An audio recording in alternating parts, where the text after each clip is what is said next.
This is DBrief, brought to you by the Australian Industry Group. Welcome to DBrief, the podcast that explains industry to policymakers and government policy to industry, and is driven by Australian Industry Group's mission, which is to empower industry success for a better Australia. My name is Louise McGrath, Head of Industry Development and Policy at the Australian Industry Group, and this week I'm joined by Director for Innovation and Emerging Technologies, David Martin. Welcome, David. Good morning. I am delighted to be here today. So this week, we're going to spend the whole session talking about the strategic examination of the R&D system, which is crucial for the future of Australian R&D and indeed our future competitiveness. David has led the work from Australian Industry Group in our submission. And so very good chance this week, David, to really dive in and to understand what it means for industry and also what we want our policy makers to hear from us as well. But just let's start with the big picture. Why does Australia's R&D system even need reform? And what makes the CERD review any different from any previous efforts? These are excellent questions to start off with, I have to say. So we might actually start with the end bit first. Why is this particular review important? So what is really different about this review is that it's actually being led by industry. Robin Denham, who is the chair of Tesla, and a range of other industry experts who make up a panel, including Ian Chubb and others, are doing a whole root and branch evaluation of Australia's R&D and innovation ecosystem. And what's more is that they are looking at every particular element, from business investment through to our universities, through to a whole range of skills and other challenges and issues facing the sector. And the reason why they're looking at this is because the sector as a whole, compared to our peers in the OECD, is somewhat significantly behind our peers. And that's with regards to business R&D investment, the quality of our research organisations bringing their intellectual property to market, and also the fact that there's so many different programs at this stage, over 150 government assistance programs in this stage, which are not connected, not focused, and not really having any material impact. So really, it's also about positioning Australia during a time of significant upheaval with regards to artificial intelligence, emerging industries, and a whole range of other challenges that are on the horizon. The 3 Ds, as Louise likes to talk about them, decarbonisation, digital transformation, and the move towards business model innovation are really critical things that are occurring at the moment. And it's been acknowledged that by the current government, who's actually commissioned this particular review, that Australia is not going to be able to rely on coal and iron ore forever, and we need to create industries of the future. So not only is there an opportunity to get more bang for our investment buck and the amount of money that our taxpayers are paying in this space, but it's also very much at a higher level about how might we position Australia moving forward to actually create novel industries of the future that will have excellent jobs and a whole range of other things as well. And yesterday, I met with a delegation from the US who asked a question which was actually next on my list to ask you. So it's obviously the whole world is asking this question, which is, while, despite the dire picture that you gave earlier, Australia does do a lot of really great research and we invent brand new things to the world, but we're really poor at the commercialisation and converting those ideas into commercial success. The guy who asked the question actually was responsible for commercialising Gardasil, which is a remarkable invention from Australia. And if you spend 1 minute in America, you'll be inundated with 1,000 ads promoting it. But anyway, what are the key barriers to commercialisation, and do you think CERD will have the right answer to overcome them? So it is our hope, having looked at the proposed solutions that CERD's put forward, that will help in this space. So there's two different respective areas with regards to the commercialisation of intellectual property that they've investigated and have proposed solutions to. So the first is, what is getting in the way of our members and industry and actually successfully novel intellectual property? And the first of those is access to capital. Australia's venture capital market, angels and others, is still relatively immature and risk-averse compared to what is occurring around the world. Basically, in Australia, many venture capital funds are actually groups of farmers and other people who put in a whole chunk of money and want it invested in a suitable way. And because we also haven't had a lot of unicorns with people exiting with a huge amount of money in their pocket looking to invest in their next startup, we actually don't have the depth and the level of comfort with risk in Australia, which means that when it comes to our members and other high growth potential industry partners looking to take their products to market, the Australian industry with regards to capital access is actually very immature and not able to get access. So what we tend to see inevitably is people going overseas, finding access to ready capital over there. And then tied to that is, well, we'd like you to also move your operations over here. And that's whether or not you are a startup or a medium or more mature enterprise moving forward. So that's the first thing, is access to capital. And CERD actually has a number of recommendations about trying to mature the venture capital industry in Australia and access to capital more general, and a number of other funds as well too. So that's the first thing. That's the challenges of getting intellectual capital from industry to market, which is the main area of our focuses. The second is that we are commonly said that Australia's public sector research institutions punch way above their weight. And we actually do some of the best world-class research in our institutions, but we are last in the OECD at actually taking that to market. And we are last at the industry research collaboration space as well too. So again, CERD has seen this as a critical issue facing us. And it's one of the reasons in our media releases and in our submissions, we've actually said that increasing expenditure on GDP up to 3% for research is no good unless you actually fix the back end, which is how do you actually commercialize and translate that. So in Australia, there's a lot of challenges at getting intellectual properties at universities to market. The first is that each research organisation, whether you're CSIRO or a university such as Melbourne or UQ or anyone else, is that each of them has their own individualised contracts, their own position on intellectual property. So finding that the intellectual property in the first place is a real challenge. And then because these institutions have, turnovers in the billions of dollars, often they actually have significant market power and are able to dictate terms. So anyone who's actually a small to medium enterprise really has no capacity to engage with them, and you only really have comparable power to negotiate if you're a Boeing or someone who's really at that significant end of town. So the IP doesn't get to market, and each organisation, and there's 39 research organisations, universities in Australia, has their own individualised contracts.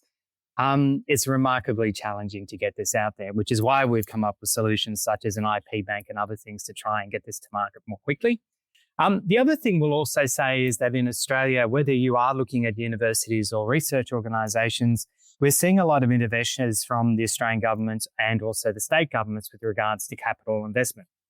So we have Main Sequence Ventures, we have the NRF, we have a whole range of other bodies out there.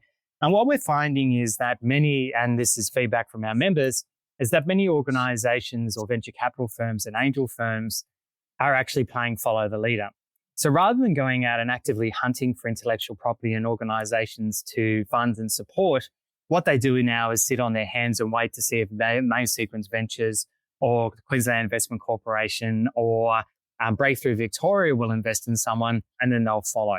So what that effectively means is that if you don't get looked at by Main Sequence Ventures, Breakthrough Victoria, or these other bodies, is that you're not also probably going to get looked at from these other venture capital firms as a consequence. So again, a sector which is already quite thin, already quite risk adverse, is actually even less likely to invest in either our universities or our members at this stage. And so if there is such a big challenge for university-led research to be commercialised, what role does business expenditure and R&D have, particularly in connection to our productivity, which, as we keep going on about, is lagging? Are there, other than the funding models you've already talked about, are there other funding models, the R&D tax credit, for example, other incentives that either encourage or discourage this business-led innovation? Absolutely. So one of the key things in Australia is that our business R&D is remarkably low compared to our peers overseas. And quite often when people think about levers or opportunities to assist our members in industry in general to actually undertake more on R&D, their first thing is existing programs such as the R&D tax incentive, more grants, and these kinds of things. But actually what our research has actually found is that for many of our members in industry in general, there's a whole range of other particular issues which is taking up the time of our executives within these organizations.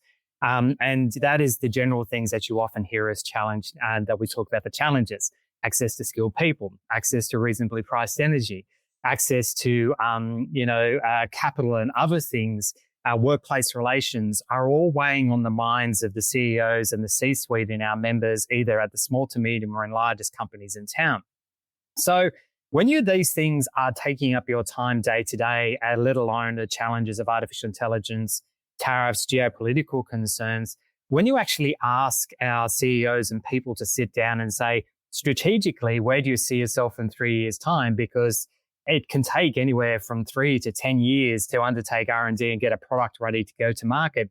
They're so consumed in their day-to-day businesses that they actually don't think strategically at the moment. In fact, Ines, our CEO, has actually actively said that as part of our media releases, that if we want to see more R&D, if we want to see more innovation in our companies, get your boot off the necks of them and let them time to think strategically, position themselves and intimately understand their customer needs.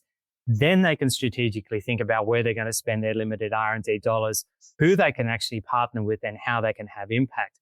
So that's just the first thing I was going to say is, yes, there are levers. Yes, there are programs. Yes, there are opportunities to certainly support these initiatives. But in the first case, all these challenges that our members are currently experiencing at the moment are the first things that we have to try and reduce. I think it was one of our sister organizations that said in Victoria, there's 38 different regulations you have to clear before you can pull your first coffee at a cafe. So if you're going to try and be innovative and clever, let's try and remove all that if we're talking about productivity. The second thing I just wanted to say is that R&D doesn't cause productivity gains. It's the product and services that comes out of well-executed and commercialized R&D that actually results in productivity gains in Australia as well too. So I noticed that many of our sister organizations, the university sector, talks about R&D as a productivity gain, but it isn't actually R&D itself. It's those products and services that come out of that as well too. So when we actually also talk about regulatory burden and the challenges that are facing industry, the common feedback that we actually also get from many of our members is they don't take up the R&D tax incentive. They don't apply for government granting programs, because when they do their return on investment calculations, they actually determine that the cost of putting someone on to actually administer the grant, that the cost of actually using a consultant to actually do their R&D tax incentive actually results in a greater impost and cost on the organization than the return on investment actually getting that grant in their fund. So one of the key recommendations that we've said to CERD that has been taken up by the panel and the issues papers with recommendations is doing your absolute best to remove the administrative burden, trying to make it as simple and elegant as possible for people to access this funding or realize early on that they shouldn't be applying for grants. And they are looking to consolidate a significant number of those programs into more simple, straightforward processes, which hopefully means that those high growth potential companies of ours who want to get to market will get the funding and support to get things to market sooner. And I think one of the suggestions we made that I know the the Treasurer was intrigued by was linking the R&D application to BAS statements. So simpler, one piece of paperwork, potentially getting paid 4 times a year instead of the end of the year, or getting the credit, as is. Absolutely. And it's that kind of just trying to think differently, as you say, not necessarily more money, but just different money and a different touch point. Absolutely. Radium Capital came out today or yesterday in a number of different newspapers talking about the fact that, and this is basically a pay lender scheme. So they will undertake your R&D tax incentive with you, and then they will provide you funding quarterly or monthly. Their business is now up to $1 billion. And so what that happens is there is obviously recognition in the marketplace for SMEs through to some of the biggest R&D players that there's once-off funding boost that you get from the tax incentive each year needs to be evened out. So there's obviously something in the marketplace that this is needed. And absolutely, the CERD panel has taken our recommendation on this space on as well too. Yeah. All right, well, we'll just take a break now. And when we come back, we'll talk a bit more about the CERD inquiry. The largest Australian workplace changes in over a decade Underpaying workers could result in crippling fines. There'll be new rules about when a casual employee has the right employees will have the right to disconnect. Workplace laws are changing. Pay attention or pay the price. Safeguard your business with Australian Industry Group. The legal experts at Australian Industry Group will help you navigate the new legislation and prepare your business for the changes. Become a member today at aigroup.com.au.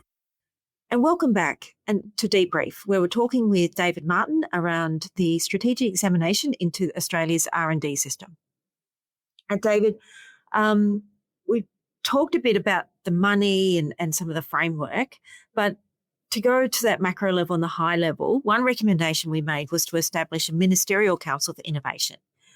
There's a lot of ministerial councils and some are more successful than others, but why is long-term cross-government coordination so important? And I think you've just nailed it with that last sentence there, which is there is a need for cross-governmental coordination. So there's really three key groups of people that we are talking about when it comes to setting the strategy for Australia's R&D ecosystem. So there's absolutely the federal government and there's the state government and then there's industry / everybody else who operates in the ecosystem. The challenge that we've seen with CERD is they've come out with the proposal for a national 10-year strategy, which has actually going to focus on 5 core industries. But the challenge is they actually haven't got a mechanism for engaging with the states, who also provide significant guidance, funding and other things for their respective state-based R&D and innovation ecosystems. In view that there isn't going to be any new funding on the table as part of CERD, and in view that we already spend significant levels of funding, there's a critical need to provide members and industry and the public sector research sector a measure of certainty and clarity about what excellence looks like, what the key focus is for the next 10 years. The challenge by not having a ministerial council where these things can be discussed and clarity gained about who is responsible for what and what success actually looks like is we'll continue to have this challenge, which is a piecemeal R&D and innovation strategy. So states will look after different things and go off on their own in different directions. The federal government will go off in a whole range of different directions. And what that means is that we will not maximise the impact that we currently have. And there will be a lot of frustration to all people involved. And most importantly, the outcomes of the Australian taxpayer and industry at large is not going to be looked after either as well too. What we see with those organisations and economies that actually do have highly successful and innovation, high growth potential industries is that there is absolute clarity and absolute focus on who they are going to be. They're not trying to be all things to all people. So when we set a ministerial council, and I'm very conscious there's a belief amongst many parts that COAG ministerial councils are places where good ideas go to die, but actually some are really successful things to actually do. And the other thing is that the ministers are actually the people in charge of the budgets. And they're the people that you actually hold accountable for delivery and success in these particular areas. The buck stops with them, so to speak. And our concern with a lot of the recommendations under CERD is that this will be driven through Industry Innovation Science Australia, which, while it has a group of amazing, very clever people on the board and in the subcommittees, sits within the public service. And as we know, the public service, while it does have professional people, is quite risk-averse. And has a culture of not exactly going out all in when it comes to thought leadership and delivery. So the reason we want Ministerial Council to lead this is you get all the right people in the room who have financial and policy responsibility. We have absolute clarity about who is responsible for what, and we're going to get the most bang for our buck when it comes to what funding is spent where moving forward, which I think in the moment we see so much uncertainty at the moment. That kind of thing is really important to business when it comes to deciding where they're going to invest in the future. There's a fantastic book that I think many people have read who are interested in some technology, which is Chip Wars, and which is the history of the semiconductor industry. What really struck me from that book was the role that defence procurement and the Pentagon had to actually building the entire ecosystem and the business of semiconductors. Of course, they didn't control it forever and it ended up around the world, but really without that defence spending, there would be no semiconductors. Well, it would be delayed at the very least. So do you think that this ministerial council could have a role in driving some government procurement to foster innovation? Absolutely. And that was actually some of our key recommendations as part of our issues papers as a response to CERD. And again, we're delighted to see that the panel took up some of our recommendations, which is that a certain percentage of key procurement from the Australian government, because it is one of the largest spenders in Australia, should be absolutely dedicated to high growth, innovative R&D focused companies. And in fact, a lot of these projects, whether it is drilling a tunnel for Snowy Hydro, or it is actually something for defence. And defence, have been at Indopac for the last couple of days here in New South Wales, has a crucial role in actually through procurement driving and taking on board new technologies and R&D. In fact, a common comment from our high growth potential members in industry when I speak to them is they would rather a contract with government or a contract from someone rather than a grant. And even though the amounts of money might be differ, it's about credibility and belief in the product. So when people put their money where their mouth is with regards to procuring certain pieces of equipment and novel technologies, then, that actually gives you a lot more credibility at the global level because effectively you are in a global marketplace. Now, I don't want it to appear as if we're only attacking universities or spending all that time attacking universities, but we do talk a lot about the need for some reform, their incentives. You've talked a bit about their bureaucratic systems, their tech transfer systems. What are the cultural and structural changes that we've suggested are needed in the university sector? So I actually have a lot of empathy and sympathy for the university sector, actually. The analogy I like to use is they're kind of like a world-class gymnasts. They are some of the best of what they do, which is creating truly bleeding edge and cutting edge R&D. And then we punish them if they're gymnasts for not being great at basketball, which is commercialisation and novelty of taking it to market. I don't think they are genuinely interested in commercialisation in many respects. For every vice chancellor and other person I've spoken to will say it's important. And when I actually ask, are they serious and where's the money going into this, they say it's not really core business to them.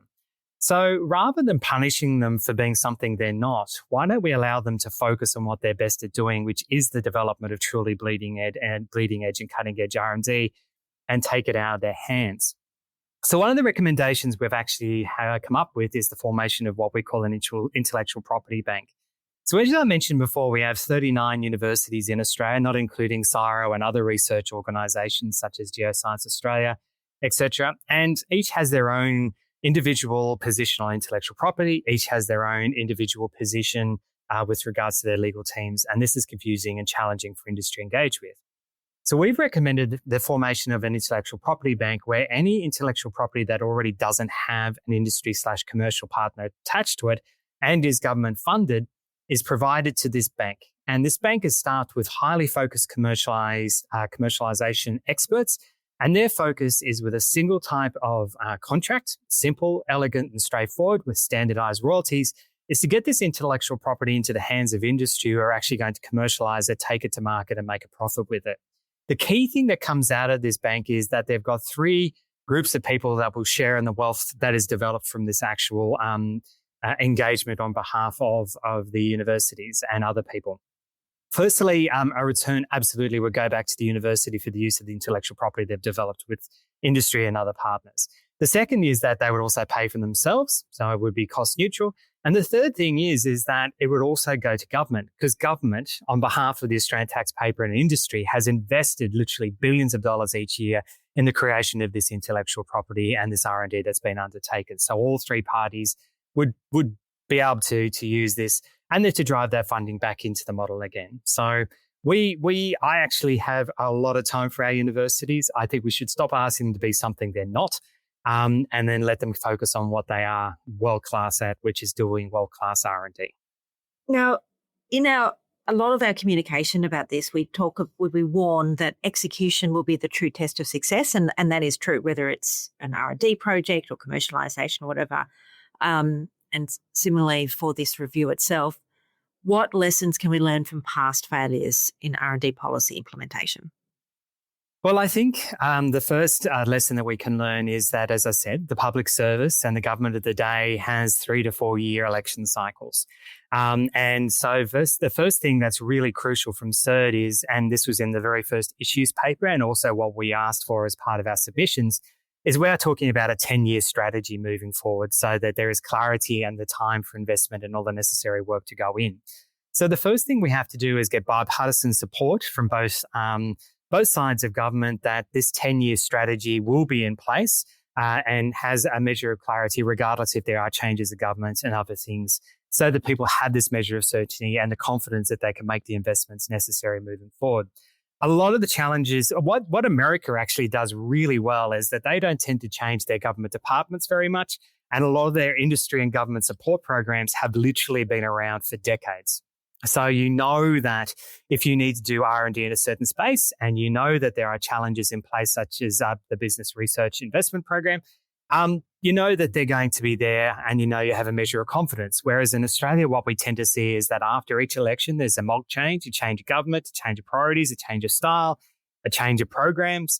So there isn't that level of certainty that industry and the public sector, research sector, et cetera, need to actually feel confident to do these investments and know their support is actually going to be there moving forward. So the first thing is this is focused on the long term. It is focused on providing a plan and strategies and clarity about how this is going to be achieved.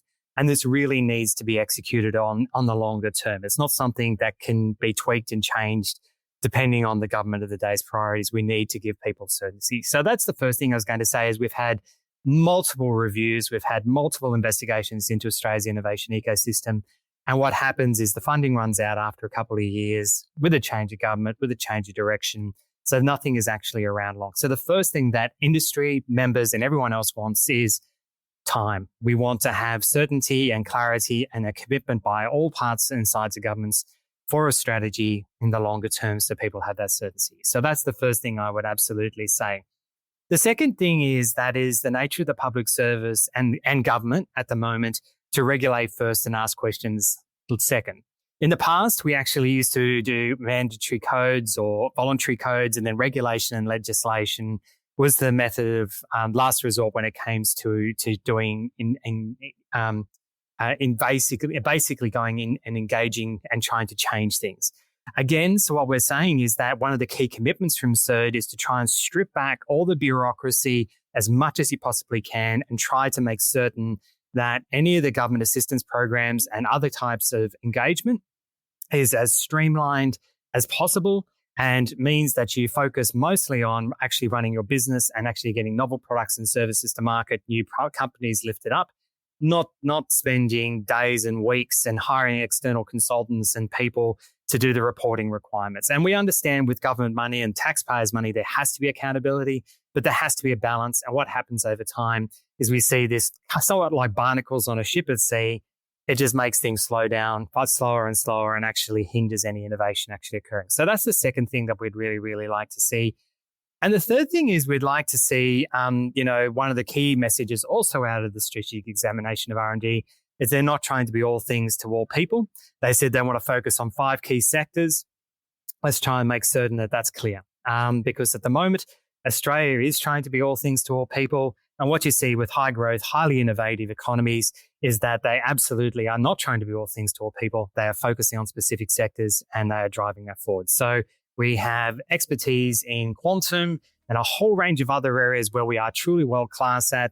Let's put our funding and support behind those specific sectors I identified, and let's get on with that rather than trying to make sure everyone gets a piece of the cake, because that's not how things work anymore. Great. Well, thanks very much, David. All our submissions on the CERT process are available on the website, and we'll make sure that they're included in the episode notes. But that's all we've got time for this week. My name's Louise McGrath. If you have any comments or questions, please email industry.policy@argroup.com.au, including whether or not you agree with us. Did we miss anything? Were there other things that we should have suggested? But have a read of our submission first. Anyway, we'll speak in a couple of weeks. Thanks, David. Thank you.